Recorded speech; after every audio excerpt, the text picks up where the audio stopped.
Dlaczego polskie kobiety są bardziej pewne siebie niż białoruskie? Czym była emigracja do Polski w 2017 roku, kiedy nawet wyrobienie numeru PESEL było trudne?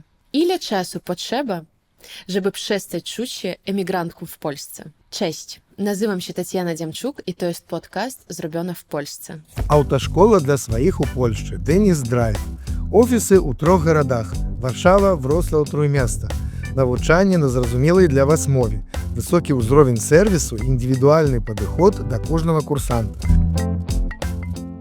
Вчите польську мову у школі «Польський на так». Від 0 до C1 або до екзамену B1. Знижка 15% з кодом «Зроблено».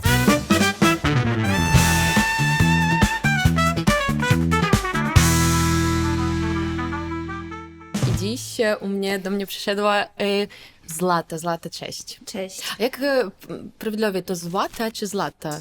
Słuchaj, mówię, że z lata, żeby Zlata. takie L było, wiesz, Polskie. miękkie. Miękkie, bo złata już...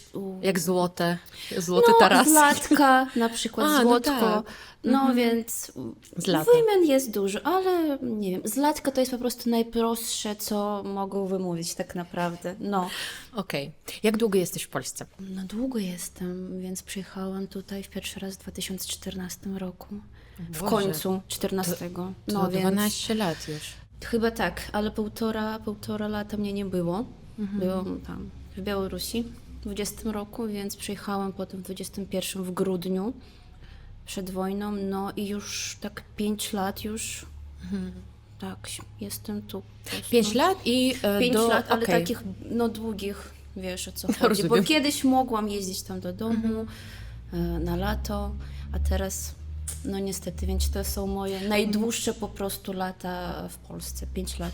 Okej. A w ogóle po co, czy z jakiego powodu przyprowadziłeś?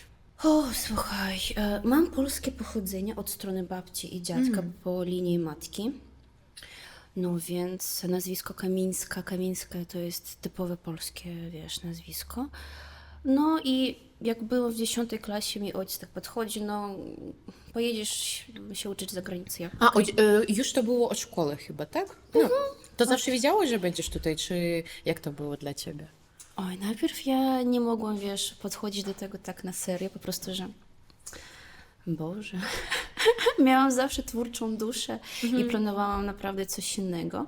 No ale wyszło tak, że no, moi rodzice chcieli po prostu, żebym miała lepszą edukację, prawdopodobnie bezpłatną, bo na bezpłatnym studium w Mińsku nie dostałabym, chociaż w liceum miałam dobre oceny, ale miałam takie trochę niższe, nie wiem, tam z matematyki, z fizyki, z takich, wiesz, z chemii, więc miałam zawsze dobrą mowę, literaturę twórczą, więc no tu jakby była taka szansa, powiedzmy. No. Przyjechałaś na uniwersytet i co studiowałeś? Najpierw te studia, które moje pierwsze nieskończone, to były studia na Uniwersytecie w Białymstoku, filologia angielska z hiszpańską. To były bardzo trudne studia, chociaż sama się zapisałam na te studia, sama chciałam, myślałam, że mam talent do języków, ale niestety nie. Ale to chyba też mentalnie jeszcze czułam się, wiesz, tak słabo. W tym sensie, że przyjechałeś do Polski, Białystok, Podlasie, trochę inna mentalność niż w Warszawie, powiedzmy. Nie tak dużo Białorusinów, Ukraińców i w ogóle obcokrajowców, że bardziej ludzie z takich mniejszych miast, nie wiem, tam wsi. Białystok nie jest, powiedzmy, tak... Nie, jest duży, 300 tysięcy. Tak.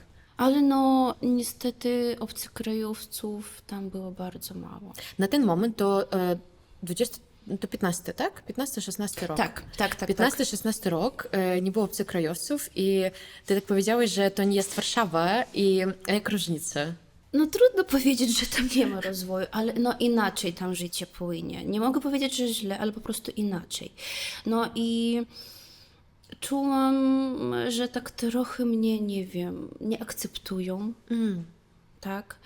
No coś mi się nie podobało na tych moich pierwszych studiach. Chyba dlatego, że byłam jedyną osobą w swojej grupie jako obcokrajowka z Białorusi, wiesz. Jak uczy się angielskiego, jeszcze polskiego, trzeba myśleć po polsku, rozmawiać po polsku. Jeszcze hiszpańskie. Ojejku. Tak. No i przetłumaczenie to, wiesz, na język tam białoruski, rosyjski, żeby to, wiesz, zrozumieć i to po prostu, no, było bardzo ciężko, naprawdę. Szaleństwo. Ja po prostu tak uważam, że było to niełatwo. I powiedziałeś, że język polski też na ten moment studiowałeś jak obcy. Czy już widziało go? Już znałam. Już znałam. Tak, zaczęłam się uczyć polskiego, jak byłam w 10 klasie liceum. Okej. To był 12 rok. I pamiętam, że moje pierwsze te, powiedzmy, studia polskiego były w Mińsku przy ulicy Salamiany 19. I to się Pamiętasz tak? nazywało, tak, i to się nazywało Dom Polaków, czy coś takiego. To była po prostu taka najstarsza szkoła języka polskiego. No i ja tam, nie wiem, 2 lata uczyłam język, ale tak mi się nie podobało, tak mi trudno było. Tam była najstarsza pani, która przeprowadzała te, wiesz, zajęcia i to mi się nie bardzo podobało, jak ona prowadzi. No wiesz, Okej. taka To taka stara szkoła, tak? Tak, stara Okej. szkoła. Chyba rozumiem, o czym tu chodzi. Grupa, wiesz, taka na przykład 40 plus, większość osób, no i tam parę, nie wiem, tam ja miałam 15 lat, wiesz o co chodzi, to były takie stare książki, każdy jakoś się pyta, a to Te był dialogi takie podstawowe chyba. Tak. I ona lubiła komentować, że no wiesz o co chodzi, taka no stara szkoła i to Okej. mi się nie podobało, więc nawet ja połowy zajęć nawet nie chodzi. No, Okej. więc... I z jakim poziomem przyjechałaś do Polski w ogóle na te studia? No A2 na pewno miałam. A2, okej. Tak. Więc po tym, jak skończyłam tam te 2 lata, już miałam, powiedzmy, nie wiem jak to się nazywa, dyplom, nie dyplom, ale po prostu takie zaświadczenie o skończeniu tych studiów, ale te oceny nie były, powiedzmy, dobre. Ta pani starsza, nie pamiętam, chyba pani Basia. Pani Basia, Cześć! Jeżeli pani Basia ogląda ten odcinek. i tam było wystarczająco na trójkę, powiedzmy. Okej. I na studia jechać z taką oceną to było bardzo słabo. No ja znalazłam inne kursy polskiego już w BGU, na filologicznym, więc nie wiem jak przetłumaczyć po polsku. Białoruski Państwowy Uniwersytet. Białoruski Państwowy Uniwersytet, tak. Ale specjalność tam była, kursy znaczy polskiego języka, literatury, kultury. I to były najlepsze kursy w moim życiu. Naprawdę uwielbiam. Były 2 pani świetne, które naprawdę nauczyły i czytać po polsku, mówić po polsku. Słuchaliśmy muzyki polskiej, oglądałyśmy filmy, więc właśnie Poziom tego kultury trochę. tak. I to było, wiesz, tak lekko. Nikt nie robił taką zauwagę, że nie w ten sposób wymawiasz, że po prostu było tak, że mów co chcesz mówić, mów co myślisz i to naprawdę mi się podobało, więc lubię, kiedy jest taka lekkość między nauczycielem i uczniem. No. Jeszcze 3 miesiące temu nie mogłam się wyobrazić, że będę nagrywała ten filmik we własnym samochodzie po przyjeździe po Warszawie. Ale jednak, mam prawo jazdy już chyba ponad 10 lat, ale zawsze się bałam jeździć i to było strasznie, ale spróbowałam i bardzo się cieszę, że spróbowałam, bo nigdy nie czułam się bardziej wolna i tak niezależnie. Na początku płakałam i jechałam, a teraz jeżdżę z uśmiechem, ale potrzebowałam dużo wsparcia. Jeżeli też chcesz spróbować jeździć czy otrzymać prawo jazdy, to zapraszamy w Szkołę Nauki Jazdy Denis Drive. Denis Drive już działa we Wrocławiu, w Warszawie, w Gdyni i wkrótce będzie działać w Białymstoku. Zapraszamy. Wrócimy się do uniwersytetu. Tak. Powiedziałeś, że ten pierwszy uniwersytet, te studia, no to było dość ciężko. Co było dalej? Co było dalej? Ja niestety nie skończyłam. Zabrakło mi 0,5 punktów. To jest nic po prostu. No tak. Więc moim zdaniem pani wykładowczyni mogłaby postawić te 0,5. To nie 1, nie 2, nie 3 punkty, a 0,5 po prostu. No niestety ona mi nie postawiła, więc i nie miałam możliwości już iść dalej inne egzaminy, wiesz, napisać, bo tam był bardzo taki system, że 5 ogólnych języków, znaczy 1 język angielski, Okej. ale 5 takich specjalności, powiedzmy tam gramatyka, fonetyka, vocabulary, umiejętności łączone i coś tam jeszcze było. Nie pamiętam. No i musisz te 5 przedmiotów z angielskiego każdy zaliczyć osobno. A potem z tego pisemny i 8. W sumie 7. Okej, No comments. brakuje tutaj. No Nawet comments. słów. Naprawdę było bardzo trudno i zabrakło mi, wiesz, żeby tam dalej przystępować na te inne. I ja tak, no co mam robić? Już wrzesień, studia się zaczynają, do domu nie mogę pojechać, wiesz, z nieskończonymi studiami. No to będzie porażka jakaś, tak? Tak, porażka dla Taka mnie. psychologiczny A ja jestem aspekt. taka, wiesz, wybredna, że no muszę, że no... Przepraszam, ale jeszcze ty powiedziałaś przed nagraniem, że no, takie ciekawa rzecz, jak dla mnie, że ten poziom w ogóle angielskiego u Polaków i u Białorusinów twoim zdaniem jest różny. Czy możesz trochę o tym powiedzieć? Tak, to była taka ciekawostka, że po pierwszym roku studiów na lato pojechałam do domu i żeby, nie wiem, odpoczywać, ja się zajmowałam dodatkowym językiem angielskim z... Mało cię było, tak? No i właśnie ja przyjechałam z tym, co miałam na tych zajęciach, z tym skarbem po prostu, z książek, z notatek. No i pani wykładowczynia z MGLU, tak, to nasz To ten słynny Miński- Miński Lingwistyczny Uniwersytet, który właśnie chciałam tam się Najlepszy chyba. Tak, ja właśnie chciałam tam dostać na studia.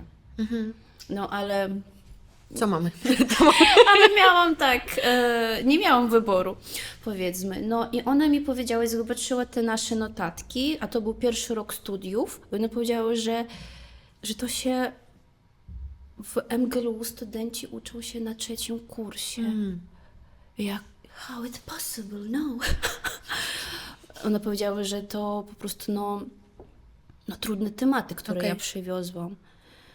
I ja tak, no się uczyłam, $20 zajęcie mi A kosztowało. dlaczego tak się dzieje, jak, no, twoim zdaniem? Że inny poziom angielskiego? No dlatego, że Polacy mają dostęp Do Europy. Do Europy, tak. Na przykład w mojej grupie każdy już miał bagaż wiedzy angielskiego. Okej. No Bardzo to można dobry. tak, do Wielkiej Brytanii po prostu Tak, rodzice tam usiąść. pracują, przyjeżdżasz tam, nie wiem, do rodziców, pracujesz na przykład na lato lub tam do Holandii wyjeżdżasz, więc no dostęp do rynku nawet pracy był. Okej, jakie były twoje drugie studia? Te studia naprawdę są moje najlepsze studia, więc stwierdziłam, że muszę coś znaleźć fajnego, bo nie miałam dużo czasu, z parę dni. No i był jeszcze dobór na studia kulturoznawstwa. Ja wybrałam reklama i komunikacja międzynarodowa. Nie. Czekajcie, kulturoznawstwo, reklama i PR. A gdzie to było? W Białymstoku W też. Białymstoku też. Tak, naprzeciwko tam, gdzie studiowałam filologię po Okej, prostu. Tak. Tak, jeszcze pamiętam, że te wykładowcy powiedzieli, że no jest jeszcze rosyjska filologia, być może tam pani będzie łatwiej. A ja tak, no girl, nigdy w życiu, ani żadnej filologii. No i co? Więc dostałam te studia i w sumie byłam taka, wiesz, zadowolona, że nie pojadę do domu, wiesz, z porażką. No niestety nie powiedziałam to rodzicom. No i zaczęłam studia. A nie myślałeś, że studiowałaś kontynuuję. Okej. Tak, Filologię, kulturologię, jeden. kulturoznawstwo, tak, bo po rosyjsku to kulturologia. Tak, Okej. więc i już tam było inaczej od pierwszego dnia, że bardziej otwarta grupa, wykładowcy, że coś tam się od razu działało, wiesz, jakaś tam imprezka, jakieś tam znajomości, no fajnie się poczułam. A też byłam naprawdę. jedną Białorusinką, obcokrajowką. Tak, Okej. tak. Ale tam po prostu jak powiedziałam, że jestem z Białorusi, że wow, po prostu. Kulturoznawstwo, tak? Tak. Okej. I to może nawet zalet był w tym momencie, że jesteś z innej kultury. A co, może pamiętasz, co było dla nich zaskoczeniem z powodu twojej kultury, twojego pochodzenia? Pamiętam, że pierwsze, co mnie zapytała pani profesor Kisielewska, to jest pani doktor habilitowany studiów kulturoznawczych. Ona powiedziała, że żyje Białoruś od razu. Serio. Że ona wszystko wie, co tam u nas się dzieje w ogóle i że chciałaby, żeby walczyliśmy, wiesz, o wolność, o swobodę, że damy radę, że jesteś tutaj w bezpieczeństwie. Naprawdę, więc ja tak po prostu wow. Wow, naprawdę. A gdzie pracowałaś podczas studiów? Gdzie ja tylko nie pracowałam. Moja pierwsza praca była na czarno.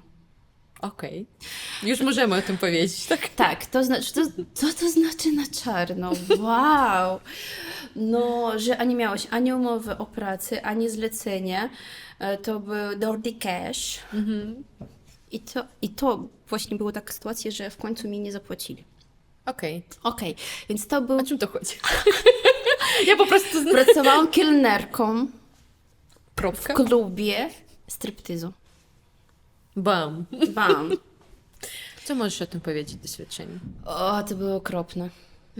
To było okropne, ale czasem fajnie tak było. To nie było dużo kasy, ale po prostu no naprawdę potrzebowałam pieniędzy. Nie dostałam lub dostałam stypendium, ale ten stypendium szedł na mieszkanie, więc trzeba było coś jeść, powiedzmy, więc obcokrajowców nie brali, studentów też nie brali na pracę. No, co mogę powiedzieć? To praca była nocna, więc kończysz o 7 rano i idziesz potem na 8 na zajęcie, więc tak to było. A więc byłam młoda. No tak, to jest tylko może 20 tam Tak, do 25 więc, można tak żyć. Nie polecam, nie polecam, ale no niestety nie miałam innego wyboru, więc... Важная абвестка. У школе польскі на так цяпер можна здаць экзамен па польскай мове TELK. Гэта не дзяржаўны іспыт, і ён не падыходзіць, напрыклад, для заявы на грамадзянства, але сертыфікат TELK прымаюць пры заяве на карту рэзідэнта Еўрапейскага Саюза, пры ўладкаванні на працу і для паступлення ва ўніверсітэт. Таксама TELK — гэта больш просты і хуткі фармат экзамена і больш хуткае атрыманне сертыфіката. І яшчэ што важна. Экзамен TELK праходзіць так, што вам не трэба здаваць асобны экзамен на B1, а потым на B2, а вы здаёце адзін і той жа экзамен. І ў залежнасці ад вынікаў вы атрымліваеце сертыфікат ці на B1, ці на B2. Бліжэйшы экзамен TELK у школе польскі на так 28 сакавіка. Гэта значыць, што яшчэ ёсць час падрыхтавацца, а школа польскі на так прапануе інтэнсіў па падрыхтоўцы да гэтага экзамена. Інтэнсіў стартуе літаральна на днях, але вы можаце паспець. Дарэчы, у школе ёсць інтэнсівы і па падрыхтоўцы да дзяржаўнага іспыту на ўзроўні B1. Таксама звяртайцеся. На сам экзамен TELK, на жаль, наша зніжка не дзейнічае, але вы ўсё роўна выкарыстаеце промакод «Зроблена». Для нас вельмі важна ведаць, што вы карыстаецеся нашымі прапановамі. І да сустрэчы на вучобе ў польскі на так. Gdzie jeszcze? Ty powiedziałeś, że dużo tych... Potem już dostałam kartę Polaka, więc miałam dostęp do rynku pracy i moja taka już pierwsza dobra praca z umową była w Ciucholandzie. To taka, powiedzmy, no second hand, więc i tam pracowałam. To mega mi się podobało. I w sumie dobre pieniądze mi wtedy płaciły. Jeszcze miałam stypendium, więc dawałam radę naprawdę. Praca też była ciężka, ale ja uwielbiam ciuszki, uwielbiam vintage, więc mi się podobało. Więc i łączyłam i pracę, i studia. No i potem już, jak skończyłam studia i też tą pracę w 1 rok, na ostatni rok swoich studiów, przeprowadziłam się po dyplomie już do Warszawy. Znalazłaś tutaj pracę? Nawet znalazłam siebie, wiesz o co chodzi, bo pracuję jako make-upistka. Już tak. Od kiedy? No, tak powiedzmy, ale profesjonalnie 4 lata, 2 z których już współpracuję z marką, a te 2 poprzednie zaczynałam też, nie wiem, od studiów piękności, wiesz o co chodzi, tak, od tych salonów, ale też nie od razu, więc pracowałam jako konsultantka w perfumeriach, tam gdzie po prostu to, co było związane z kosmetykami. To taka beauty chyba, tak? Tak. I teraz powiedziałaś, że na markę pracujesz. Czy możesz nazwać tą markę? Czy... Tak, to jest naprawdę super słynna marka polska Dr. Irena Eris, która już... O, no tak, tu wszędzie ona jest. Tak, już nie wiem, z ponad 20 lat jest popularna. No i jestem jedna z wizerzystek, powiedzmy, mamy taki duży zespół, który pracuje na festiwalach filmowych. Z gwiazdami? Tak. Na twoim Instagramie zobaczyłam, że jakieś gwiazdy były u ciebie. Jak to pracować w ogóle w taką dziedzinie? Słuchaj, fajnie pracować. To, że na przykład nadal się czuję, nie mogę powiedzieć, że obcokrajowka, Polką, ale no, jestem emigrantką. I niektórych na przykład twarzy ja nie znam. Okej. Ale jak na przykład skończyłam make-up i potem, wiesz, tak... Kto to był? Tak, загooglowałam, kto to był, tak wow, więc fajnie, ale preferuję, powiedzmy, nie wiedzieć, kogo maluję, żeby się nie stresować, tak, żeby po prostu robić swoją pracę i już potem analizować, kto to był, jak ja robiłam ten make-up, no, żeby po prostu to nie przeszkadzało, wiesz, o co chodzi, bo czasem możemy tam porozmawiać i czasem tym aktorom nawet fajnie tak porozmawiać, wiesz, po prostu być sobą, nie aktorką, tak, nie aktorem, ale po prostu, no tak, wiesz, po Okej. prostu, tak. A czy możesz powiedzieć, może jakaś praca jest twoją taką dumą profesijną? Słuchaj, jest tak naprawdę i się zastanawiałam, czy to był po prostu taki, wiesz, po prostu taki moment, tak, gdzie miałam taki szacun lub po prostu tak się zdarzyło. To było z rok temu w Szwajcarii. Malowałyśmy na nagrodach filmowych europejskich. No i tam poznałam reżyserkę filmu Substancja. Właśnie jej Okej. malowałam, tak. Wow. Tak, z parę razy. I to naprawdę było w filmie, że ja nie wiedziałam, kto to jest. Po prostu, a na festiwalach pracujemy bardzo szybko, tak? I się nie zastanawiamy, kogo malujemy, kto ma wolne miejsce, nie wiem, podchodzi, tak powiedzmy, aktor, aktorka, klient, Tak. tak? I no, musisz malować i mało czasu, a bardzo dużo ludzi. No, ja siedzę, maluję, że widzę, że bardzo piękna kobieta. Widać, że jest taka francuska, Okej. tak nawet tak pachniała i jeszcze tak inaczej, po prostu się znawała, jaka piękna kobieta. No i potem się okazuje, że jej bardzo się spodobał mój make-up i że jej asystentka potem podchodzi i się pyta, kto malował. Ja powiedziałam, że ja, no tak, zaznaczyło mnie tam na Instagramie, to było bardzo miło z jej strony. To było fajnie, więc... ale chciałabym, żeby takich momentów było więcej, żeby nie zastanawiać się tylko nad tym jednym.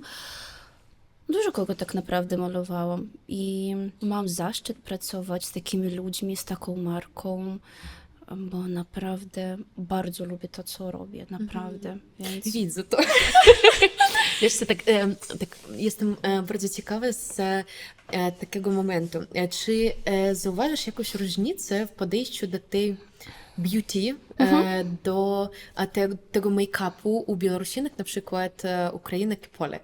Czy są jakieś różnice? Tak, I jak ty możesz o odróżniam. tym? Odróżniam. No, na przykład jeśli to będzie make-up kliencki, powiedzmy, że na przykład przychodzisz do mnie jako klientka, no i zawsze to jest coś lekkiego, żeby skórka była taka aksamitna, naturalna, podkreślone oko. Trendy się zmieniają, ale na przykład wśród też ukraińskich dziewczyn bardzo lubię na przykład wyraziste oko.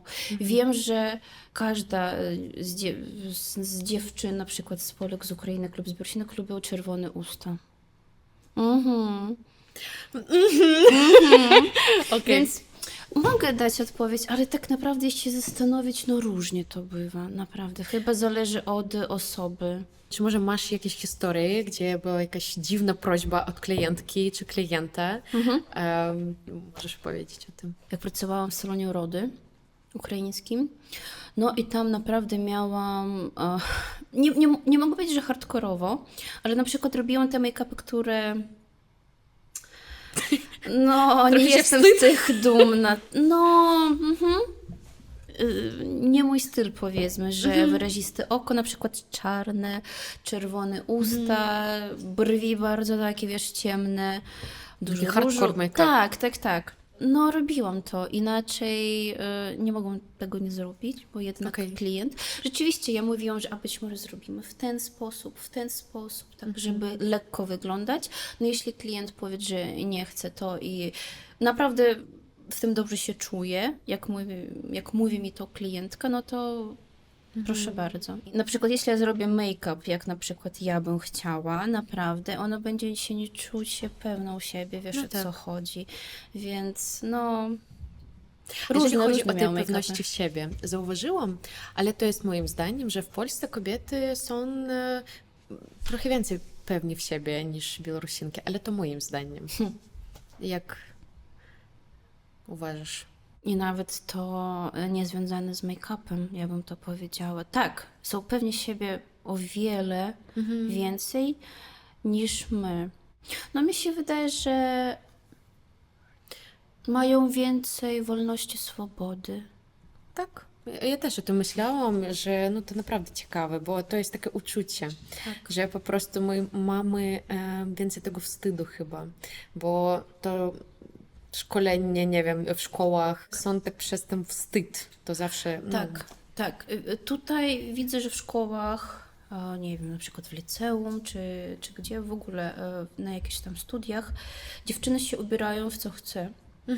Co chcą tak naprawdę i nikt nie słyszałam takiej, że ale jesteś tam, nie wiem, namalowana jak wiadomo, lub nie wiem, jesteś ubrana jak też wiadomo, po prostu tutaj takiego nie ma, więc i dlatego tutaj dziewczyny inaczej wyglądają, inaczej się czują, no i naprawdę widać tą różnicę, że my się jakby staramy się wyróżniać, Okej.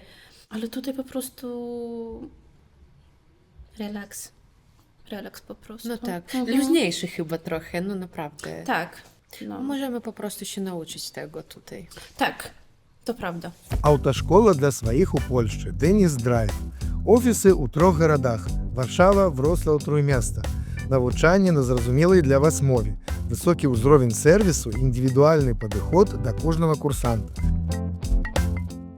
Вчите польську мову у школі «Польський не так». Від 0 до C1 або до екзамену B1.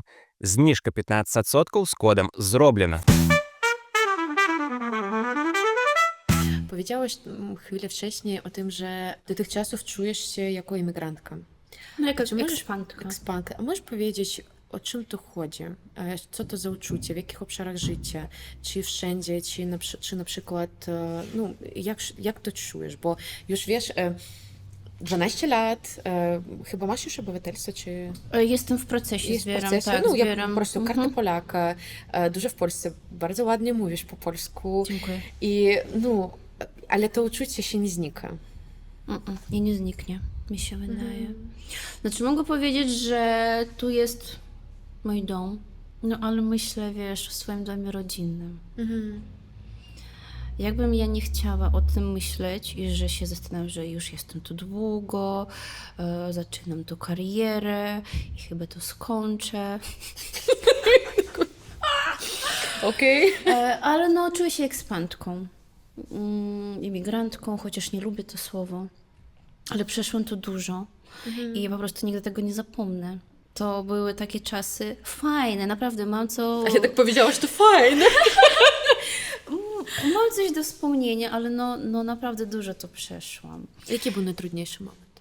Dużo miałam takich momentów tu właśnie w Polsce. To studia, kiedy był koronawirus, bardzo ciężko tutaj przeżywałam ten okres. Naprawdę miałam ataki paniczne, bo nie można było wychodzić, Przykro mi. tylko z maseczką, tylko do sklepu, ani żadnych parków, ani nic po prostu. To mnie tak straszyło, więc kiedy ja przyjechałam już tam do Białorusi, szczerze, I'm so sorry, ja byłam szczęśliwa, że można bez maseczki, chociaż wiem, że czym to się na Białorusi skończyło w Białorusi, no tutaj było po prostu bardzo stresująco.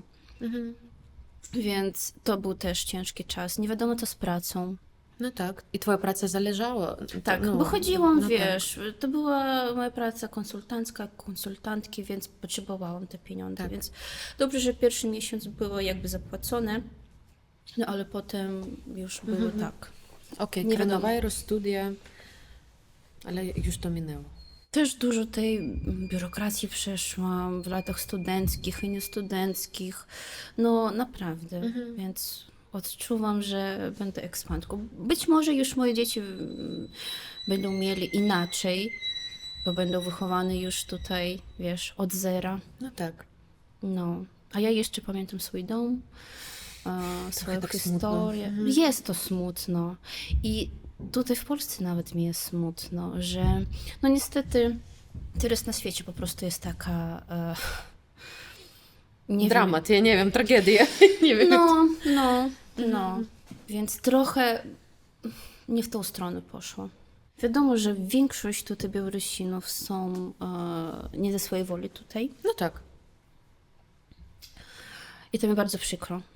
Więc mnie niestety nikt nie wyganiał z domu. To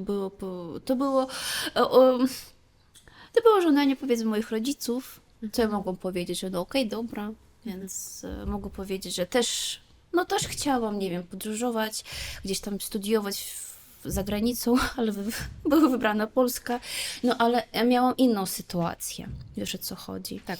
I więc tutaj w tej sytuacji mogę powiedzieć, że jestem szczęśliwa, że naprawdę poznałam dużo fajnych ludzi i mam taką możliwość pracować w białoruskich projektach, mieć dotyk do białoruskiej kultury, Bardzo fajnych projektach. do tak. której naprawdę przynależę jeszcze i będę przynależeć. Więc no, nie mogę tego odpuścić. Okej. Więc, no. Moi przyjaciele, którzy przyprowadzili do Polski może tam 10 lat, 15 lat temu, zawsze tak: oj, wasza emigracja to jest bardzo lekka, łatwa, bo już wszystko gotowe, to ten PESEL i to so on and so forth. I That's true. tak, a jak ty to widzisz, bo ty też, no taka fala emigracji przed taką dużą falą. No, moja imigracja, kiedy ja już stwierdziłam, że chyba nie pojadę, no znaczy będę jeździć, ja zawsze marzyłam o tym, żeby mieszkać na 2 kraje, nawet okej. więcej. I to było przecudownie, naprawdę. Były super czasy, kiedy jeździłam do domu, z domu No do tak, to Polski. inne życie w Inne ogóle. życie było. Więc i właśnie o tym marzyłam. Ja się zastanawiałam, że mój dom jest tam, gdzie ja po prostu będę. Więc moja imigracja polegała na tym, że no tak, wyjechałam z domu, no nie małą dziewczyną, ale młodą dziewczyną, tak? Myślałam, że będzie wszystko przede mną, ale ta biurokracja, ten stres naprawdę dużo zabrał mi nerwów. Dlatego, że język, mentalność. Miałam taką sytuację, że nie przedłużyli mnie karty pobytu czasowego z powodu studiów, że miałam tam warunek na uniwersytecie. Warunek to jest ale powtarzanie przedmiotu jeszcze raz na następny rok, który jeszcze musisz opłacać i te opłaty Okej. były bardzo drogie. Nie wiem, tam 200 euro czy coś takiego.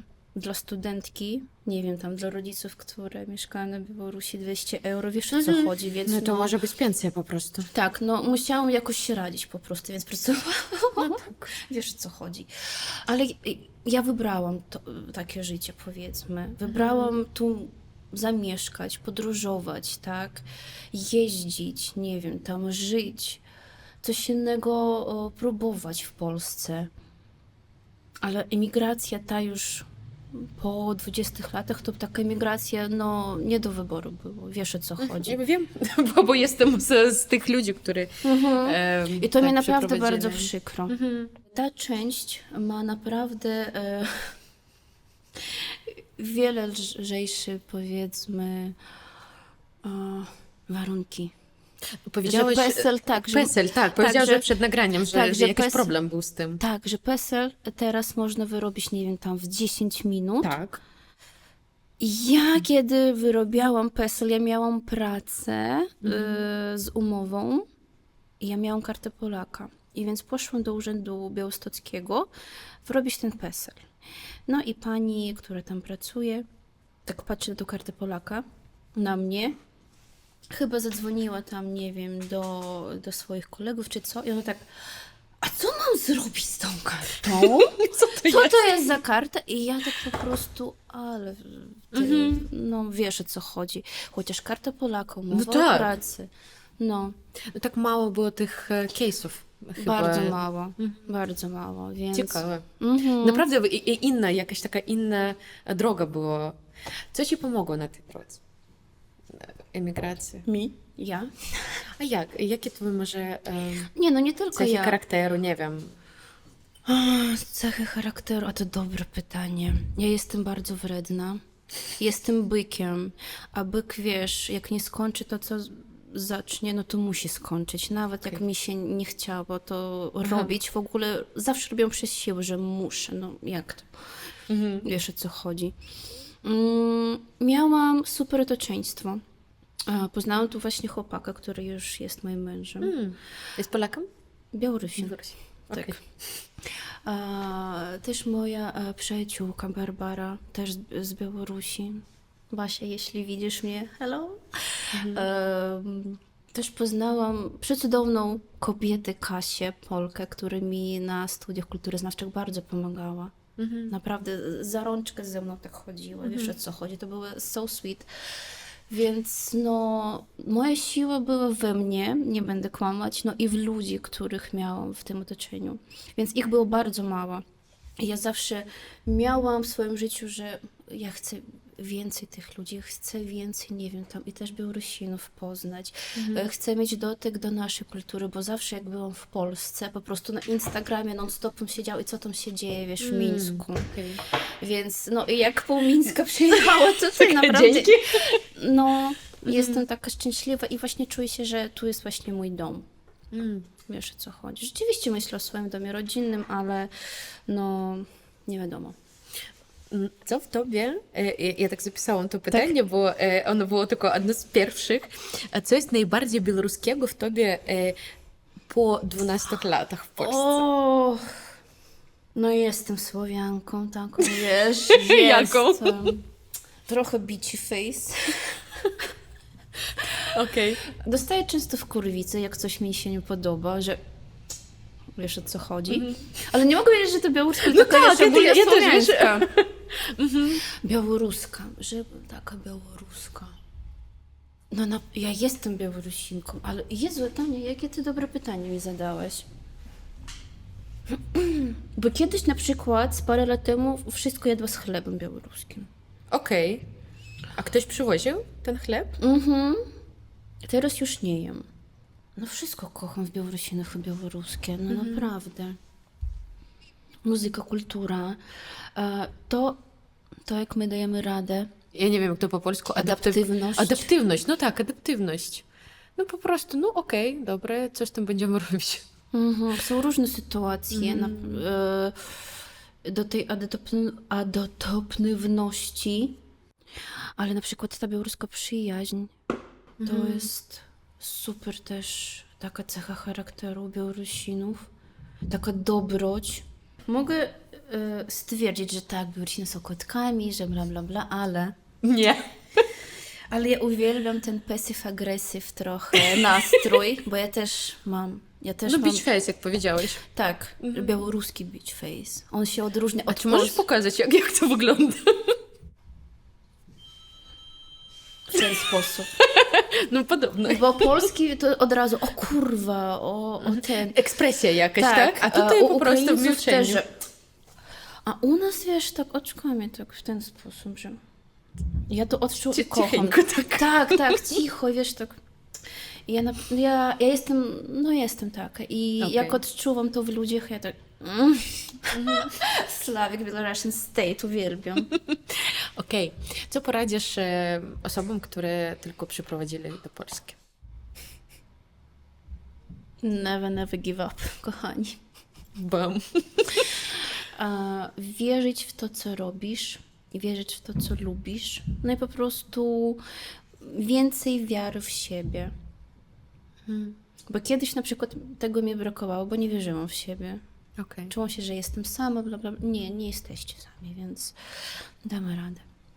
Okej. No i trzeba zdrówko swoje poprawiać, bo nie jesteśmy w Białorusi, pamiętajmy, jesteśmy w Polsce. Czy jest coś, co chciałabym jeszcze powiedzieć w tym temacie, o swoim takim, o swojej drodze tutaj? Wiadomo, że trochę jest taki Brighton Beach białoruski, Oczywiście. że Warszawa jest po prostu teraz taką wsią, o której wyjechałam, powiedzmy. Teraz po prostu, no, no można powiedzieć, że każdego znam, tak?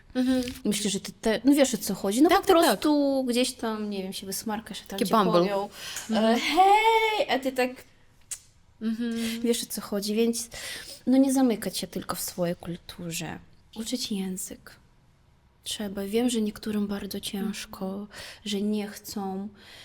Ja na przykład nie miałam takiego wyboru. Być może z tego powodu, że tak trochę trzeba uczyć się polskiego. Ale jeśli czujecie, że nie ma tej potrzeby, to okej. Może polecasz jakieś twoje ulubione miasta, czy miejsce w Polsce? A ja bym dała szansę powiedzieć, że Białystok jest naprawdę super, że Białystok.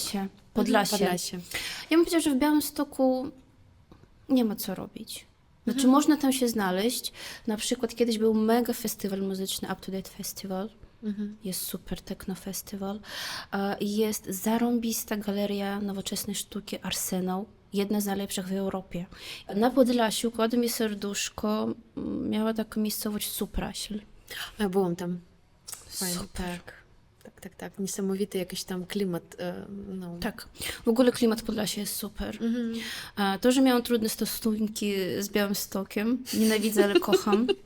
Nienawidzę, Nie. ale kocham. No to naprawdę Nie, jest super. bliski związek taki. Tak, więc podróżować po Podlasiu, bo to inny po prostu świat, Okej. inny język, inna kultura, bardzo podobny do naszej. Tak, ja kiedy tam podróżowałam po prostu, no to takie serduszko się Tak. bije, bo no Tak. to bardzo podobne, ale Podlasie jest mega zielone, ta przyroda po prostu no mega, więc ja mam marzenie tam kiedyś kupić domek, taki wiesz, powodzenie. tak, stary.